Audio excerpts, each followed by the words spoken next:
गुरुदेव के चरणों में शास्त्री परिवार का अनंत कोटि नमोस्तु।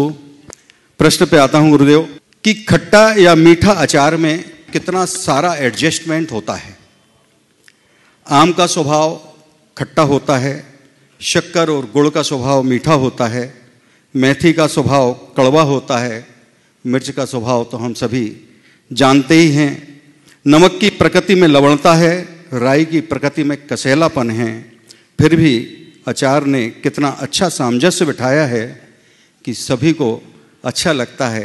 हे गुरुदेव, हम जॉइंट परिवार में नाना प्रकार के सबके अपने अलग अलग मन रहते हैं, लेकिन कैसा सामंजस्य बनाएं कि कम से कम अचार की मधुरता हम सब में ऐसी ही बनी रहे। अब आज जो आपने बात उपस्थित की अचार की, बहुत अच्छी बात की कि आम की खटाई और शक्कर की मिठास, उसमें नमक है, मिर्च है, राई है और मेथी है, सब मिलकर के मधुरता देते हैं। ऐसी मधुरता हमारे अंदर कैसे आए? आराम से आ सकता है। इसका रहस्य बता दूं? इसका रहस्य केवल यह है कि ये सब एक बरनी में रहते हैं। पहला रहस्य, एक बरनी में रहते हैं। समझ गए? सब के सब एक बरनी में रहते हैं और सब एक दूसरे का गुण लेते हैं।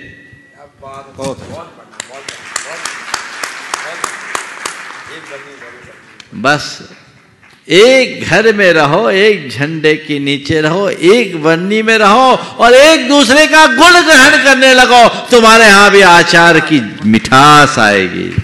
और एक बात बोलूं, अचार खाए तो हमें बहुत साल हो गए लेकिन अचार जो खाए हैं उनको बोलता हूं, सब एक बरनी में रह करके मिक्सअप होते हैं, लेकिन उसके साथ भी सबका अलग अलग स्वाद का आभास भी होता है। आम की खटाई का, शक्कर की मिठाई का, मेथी के कड़वेपन का और मिर्च के तीखेपन का, नमक के नमकीनपन का भी आभास हो जाता है। होता है कि नहीं? होता है। तो यही है समष्टि में भी एकता बनाए रखना। अगर हम एक दूसरे के गुण को ग्रहण करने का भाव रखें, एक दूसरे के साथ रहने और साथ निभाने की वृत्ति अपनाएं, वे एक साथ रहते हैं और साथ निभाते हैं।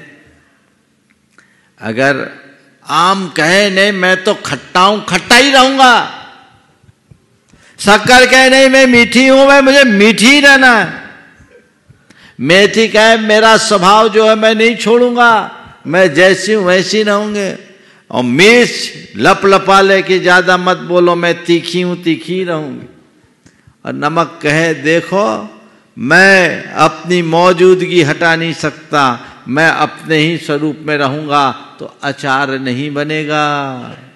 बनेगा क्या? नहीं बनेगा। कब बनेगा अचार?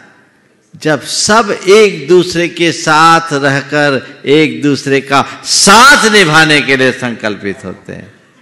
हमें मिलकर रहना है, क्योंकि हमारा जो वैशिष्ट है, हमारा जो स्वाद है, वो एक दूसरे का साथ निभाने में है। अलग होते ही स्वाद बिगड़ जाएगा। इसमें हमारी स्वतंत्रता भी है और हमारा सौंदर्य भी है, स्वाद भी है, शक्ति भी है, सब चीजें एक साथ है। तो जब हम वैसी मनोवृत्ति अपने भीतर जगा ले, तब मजा है।